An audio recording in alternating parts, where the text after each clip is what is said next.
how to appear offline on WhatsApp.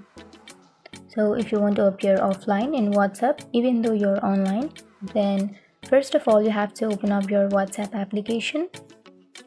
And after opening your WhatsApp, now you can go to the upper right corner, which has the three dots icon. And then you can go to settings, and here you will have your account settings. And before proceeding, make sure to like and subscribe our channel for more videos. And now if you want to appear offline, or if you want to hide your active status, then you can go to second option, which says privacy.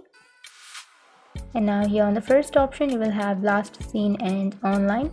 You can simply tap on that, and then here you have to tap on nobody and then go back, and that's it. That's how you turn off your active status, or that's how you appear offline on WhatsApp. And if you have any question, feel free to comment below.